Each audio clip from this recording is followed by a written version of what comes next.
Action! J'ai adoré sa manière de travailler. On sait quand un garçon a le talent inné de placer sa caméra. Il y avait chez lui une détermination absolue sur la place de la caméra.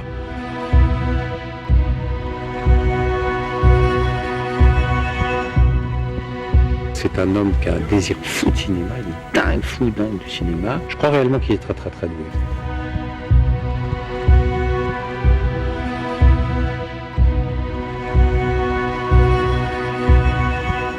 C'est un grand metteur en scène, Frédéric, et qui va vraiment faire une belle carrière. Action! C'est pour mon mari. Je voudrais vous le confier. Qu'est-ce qui vous ferait plaisir, Madame Mackenzie? Un cercueil. Pour la première fois, je le trouve apaisé. Tu trouves pas, ma chérie? Mais il nous a complètement ruinés. Je te dis pas dans quelle merde on se retrouve à cause de lui. Gilbert Aubon, huissier de justice. J'ai pas envie de vendre Philippot. Moi non plus. Conclusion, traite impayé égale dépôt de bilan. Classique.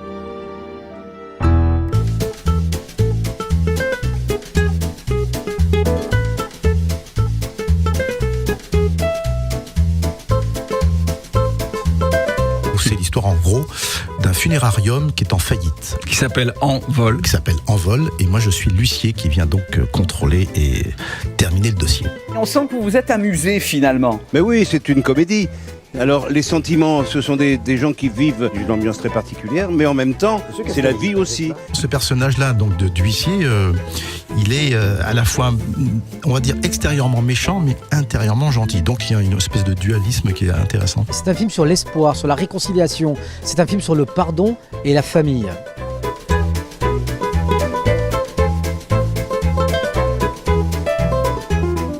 Qu'est-ce que vous diriez de ce rôle, Andrea, de votre personnage? Elle fait des micro-siestes, elle tombe et elle dort. Et c'est un personnage chaleureux, fou, étrange, amusant. Et le film a une saveur, et ça j'aime beaucoup pour ça, le film de comédie à l'italienne. Je vous dis, c'est une vraie comédie à l'italienne qui est extrêmement amusante et de te voir dedans, ça nous a fait très plaisir. Alors que les salles obscures recommencent à accueillir du public, les tournages de films ont également repris. Nous vous emmènerons dans les coulisses d'un tournage qui vient de reprendre du côté de Nice. Audrey Richier et Lara Péquez. Moteur. Ça tourne. Action! 3 mois qu'il attendait de rallumer ses caméras. Forcé d'interrompre son tournage à cause de la crise sanitaire, ce réalisateur réunit enfin ses acteurs pour terminer son film. On est 10 minutes avant l'arrivée, tu vois. Et donc il a fallu réorganiser un peu le scénario, le plan de travail, les acteurs, et surtout pas perdre le sens de l'histoire. Notre invité aujourd'hui est un grand reporter qui se double d'un grand réalisateur. Il est très créatif et en prise avec l'actualité. On va le retrouver tout de suite. Il est passionnant. Il s'appelle Frédéric Cerulli. Je crois qu'avant tout c'est ça, c'est qu'est-ce qu'on a envie de raconter, c'est l'histoire le plus important. Et voilà, que j'ai rencontré Pierre Santini ou Pascal Legitimus. Avant tout c'était de raconter et de camper des bons personnages. Vous êtes aussi ce qu'on appelle JRI dans notre jargon, journaliste reporter d'images à travers le monde entier. On parlera de votre actualité en deuxième partie tout à l'heure, c'est Envol, un film qui fait le tour des festivals en ce moment et qui récolte un sacré succès d'estime. Mais avant cela, on va regarder ensemble votre parcours.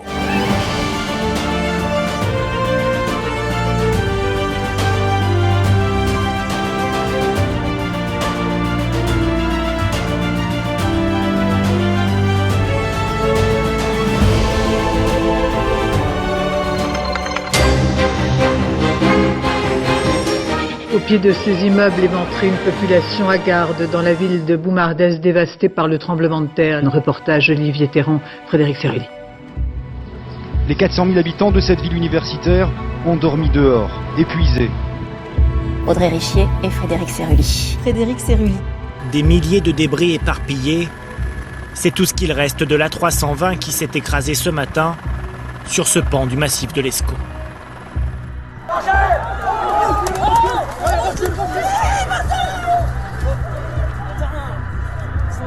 Elle manifestait place Garibaldi, elle a été emportée par une charge de policiers. Et ces images que l'on a vues partout ont été tournées par Frédéric Cerulli. Des dizaines de morts à quelques mètres d'intervalle, sur 2 kilomètres d'une promenade des Anglais, transformée en cimetière.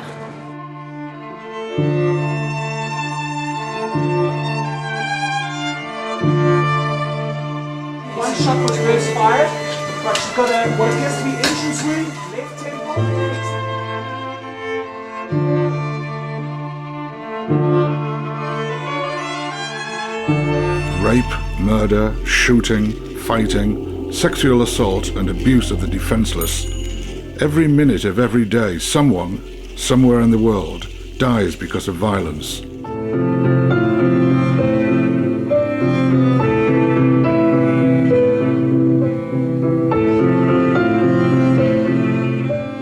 Alors, c'est votre 3e long métrage, hein. C'est toujours dans des atmosphères très noires. Est-ce que vous vous inspirez de votre métier de journaliste, caméraman, des faits divers, ou est-ce que ces faits divers déteignent malgré vous sur votre travail de cinéaste? Je crois que c'est les deux, en fait, finalement, d'être toujours sur le terrain avec sa caméra. On voit des choses souvent qui sont pas faciles à voir, et en fait, je me nourris de tout ça, et j'essaye de les exprimer devant la caméra. Donc, mon métier de journaliste reporter d'image est pour moi une nourriture au quotidien.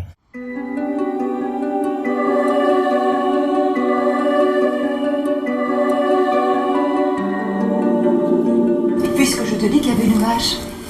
Ça m'a fait flipper, je te jure, hein. C'est pas commun, quoi. Une petite vieille en train de tirer à 100 mètres avec des baskets, c'est bon pour les rues. Je sais que t'aimes bien avoir peur. Bien, tu vois, la prochaine fois, ça va être encore mieux. Je trouvais qu'il y avait dans l'œil quelque chose de dynamique, de précis. Et il m'étonne de par son originalité quand il filme. On me rappelait les courts-métrages, vous savez, les petits Hitchcock de la télé, là. J'aime bien avoir peur. J'aime bien rire, mais j'aime bien aussi avoir peur. Et je pense que Frédéric a cette force-là, c'est d'arriver à créer un état de suspense, un état fort et psychologiquement parlant, j'aime ça. Très honnêtement, j'ai pas eu ce sentiment aussi fort sur quelqu'un depuis très longtemps. J'ai vu des grands personnages, des grands metteurs en scène, qui étaient d'évidence moins doués que Frédéric pour la réalisation.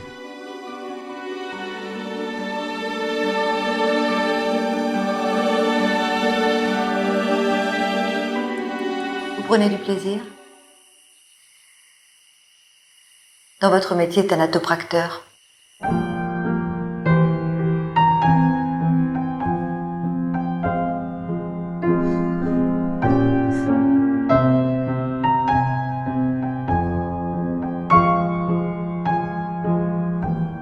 On s'est tout de suite entendu sur l'objet même du personnage, à savoir qu'il était d'abord chargé d'humanité.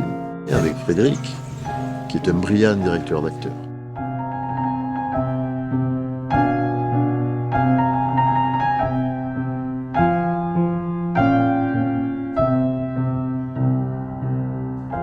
Je crois que la mort fait partie de la vie. Je crois que d'accepter la mort, c'est déjà commencer à vivre.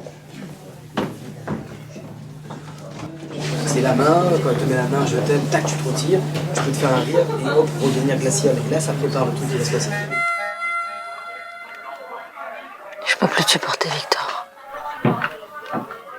Tu m'aides pas, je te jure vraiment, tu m'aides pas. C'est un boulot, hein, le cinéma. Ouais. Ça déconne pas, hein.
tous et à toutes. On va dans un instant remettre les 2 trophées César et Technique 2019.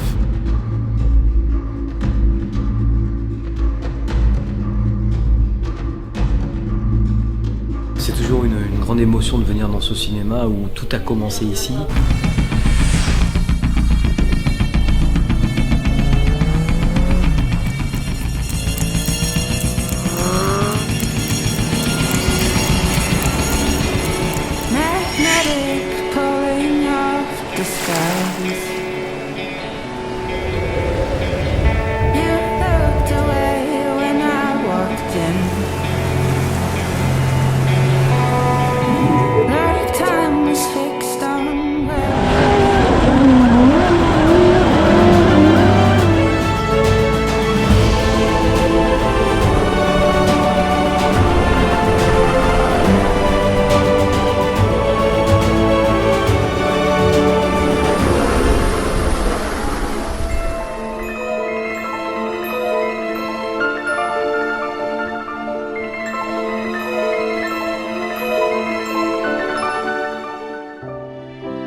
C'était le dernier plan de Chantal.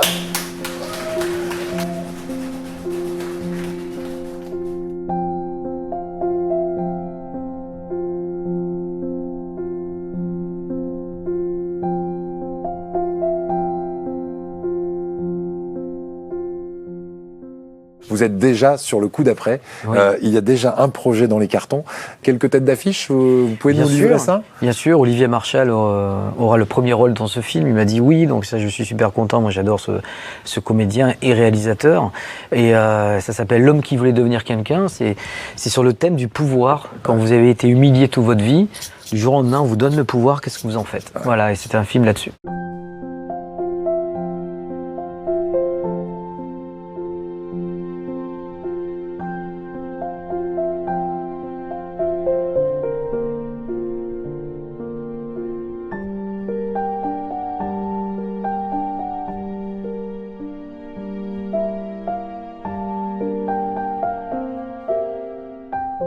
Et à mon avis, comme vous êtes très humain et que vous avez beaucoup de contacts, la phase où on doit convaincre les acteurs que le rôle est fait pour eux, ça doit être quelque chose qui vous passionne, non? On parle de ce qu'on aime. Et je crois que quand vous êtes sincère, eh bien ça passe. Un réalisateur calme, et oui ça existe, dans cette ville où le cinéma est roi, Frédéric Serruy en est le digne héritier. Cette passion qui te dit ne lâche pas, sois toujours présent, sois toujours vraiment ambitieux. Ben, je pense que j'arriverai, que ce soit maintenant ou plus tard, à être un réalisateur.